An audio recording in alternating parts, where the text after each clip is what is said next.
38 साल की उम्र में मेरे पास वो सब कुछ था जो मुझे चाहिए था।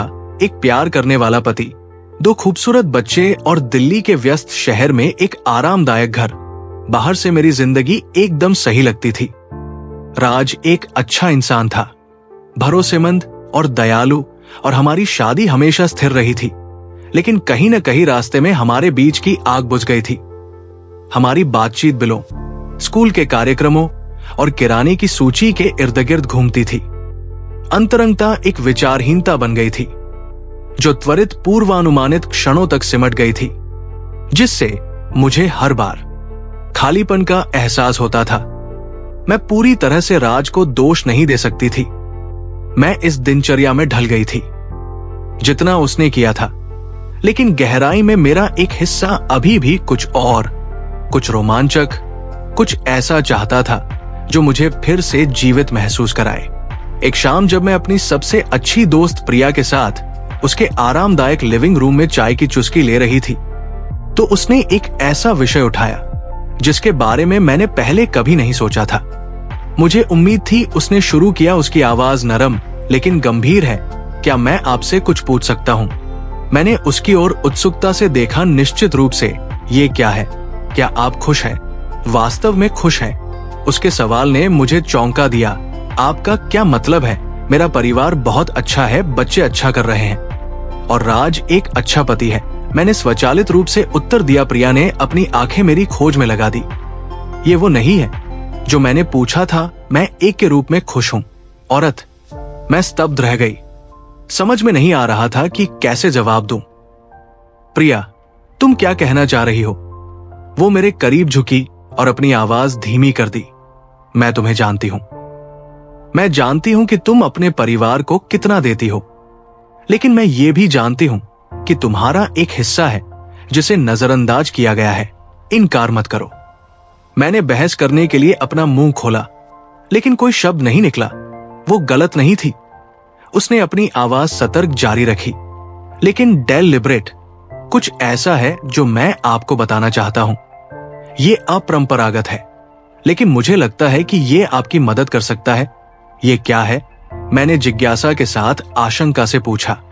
प्रिया कुछ देर के लिए झिझकी और फिर बोली, ये एक गोपनीय पेशेवर सेवा है, और खास तौर पर हम जैसी भारतीय महिलाओं के लिए है, जिन्होंने अपना जीवन दूसरों को प्राथमिकता देते हुए बिताया है, और उन्हें कभी भी अपनी इच्छाओं को तलाशने की आजादी नहीं मिली है। इसे बीबीसी संतुष्टि कहते हैं। मैंने उसे समझने की कोशिश करते हुए अपनी पलकें झपकाई। शब्द प्रिया, आप किस तरह की सेवा के बारे में बात कर रही हैं? वो धीरे से मुस्कुराया। ये बिल्कुल वैसा ही है जैसा लगता है। ये धोखाधड़ी या विश्वासघात के बारे में नहीं है, ये आपके बारे में है। मेरा मतलब है अपने आप को फिर से खोजने के बारे में, फिर से जीवित महसूस करना। ये सुरक्षित, गोपनीय और पूरी तरह से आपकी शर्तों पर है। मैंने उसे घूर कर देखा, हैरान। कैसे? क्या आप इस बारे में जानते भी हैं? मैंने इसे आजमाया है। उसने स्वीकार किया कि उसकी आवाज सफुसाहट से बमुश्किल ऊपर थी, और इसने मेरे लिए सब कुछ बदल दिया। मैंने कभी इतना स्वतंत्र महसूस नहीं किया था। उसके कबूलनामे ने मुझे झकझोर कर रख दिया। मेरा एक हिस्सा इस विचार को अपमानजनक मानकर खारिज करना चाहता था, लेकिन दूसरा हिस्सा, एक बात जो मैंने गहराई से सोची थी, वो कई दिनों से कौतूहल में थी। उसके शब्द मेरे मन में घूमते रहे और मेरे शांत क्षणों को जिज्ञासा और उत्साह की एक झलक से भर दिया। आखिरकार मैं अब और विरोध नहीं कर सका। मैंने एक रात देर से प्रिया को मैसेज किया। उसने मुझे बताया कि ये कैसे करना है। उसने तुरंत जवाब दिया। उसने भेजा मुझे एक संपर्क नंबर और एक आश्वस्त करने वाला संदेश दिया कि आपको इस बात का पछतावा नहीं होगा। जब आप अगले दिन कॉल करेंगे तो बस ईमानदार रहें। मैंने कांपते हाथों से नंबर डायल किया। दूसरी तरफ की आवाज शांत, पेशेवर और आश्वस्त करने वाली थी। एक संक्षिप्त बातचीत के बाद उन्होंने एक नियुक्ति तय की। मेरे लिए शहर के दूसरी तरफ एक गुप्त होटल में बैठक की शाम में बहुत घबराई हुई थी। मैंने राज से कहा कि मैं प्रिया से डिनर के लिए मिल रही हूं, और घर से निकल गई पूरी यात्रा में मेरा दिल तेजी से धड़क रहा था। जब मैं होटल में पहुंची तो रिसेप्शनिस्ट ने मुझे एक कमरा दिया, एक चाबी दी और मुझे ऊपर की मंजिल पर उस कमरे में ले गया। जिसके बारे में प्रिया ने बात की थी। थोड़ी देर बाद डैरेन वहां आ गया। जब मैंने दरवाजा खोला तो मैं उसकी उपस्थिति से दंग रह गया। वो लंबा, मांसल और अविश्वसनीय रूप से आत्मविश्वासी था। उसकी मुस्कुराहट ने मुझे तुरंत सहज कर दिया। उसने पूछा। उसकी गहरी आवाज मेरे माध्यम से गूंज रही थी। हाँ, मैंने जवाब दिया। मेरी आवाज मुश्किल से सुनाई दे रही थी। उसने अंदर कदम रखा, उसकी निगाहें गर्म और आपको आश्वस्त करते हुए कि आज रात आपको घबराने की आवश्यकता नहीं है, ये आपके बारे में है, बस जाने दे।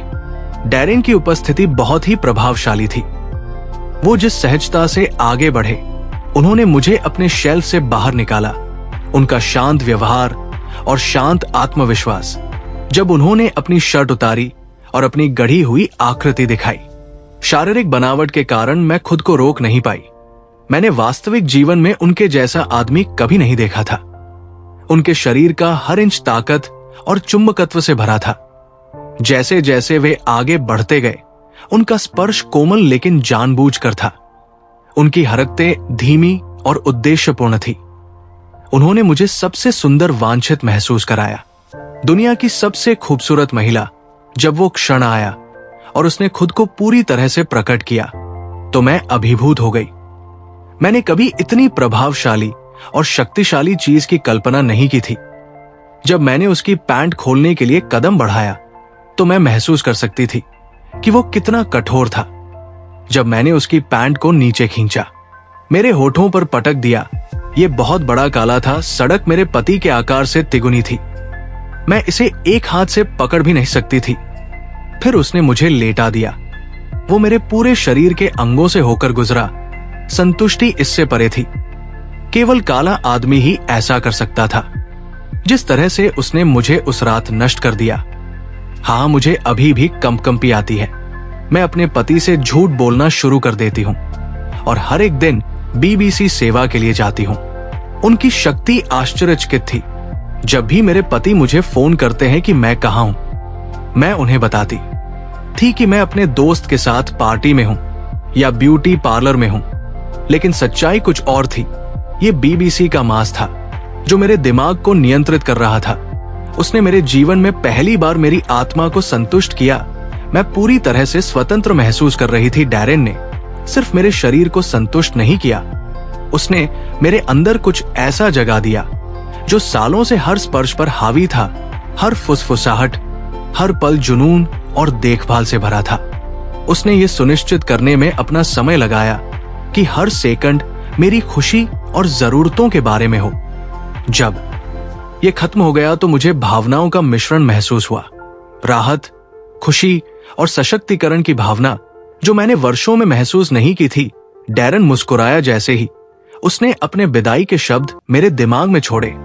आप हर दिन इस जीवित महसूस करने के लायक हैं।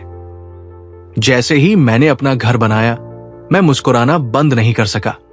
वर्षों में पहली बार मुझे फिर से खुद जैसा महसूस हुआ। न केवल एक पत्नी या मां, बल्कि एक ऐसी महिला जिसके पास इच्छाएं, सपने हैं और उन्हें पूरा करने का अधिकार है। मुझे नहीं पता था कि मैं कभी सेवा में वापस लौटूंगी या नहीं, लेकिन एक बात निश्चित थी कि उस रात सब कुछ ठीक हो गया था। मुझे बदल दिया। इसने मुझे याद दिलाया कि मैं अपनी भूमिकाओं से कहीं अधिक था, अपनी जिम्मेदारियों से कहीं अधिक था। मैं कुछ था और मैं जीवित था। अगर आपको यह वीडियो पसंद आया तो कृपया लाइक करें, शेयर करें, सब्सक्राइब करें और कमेंट करें। धन्यवाद।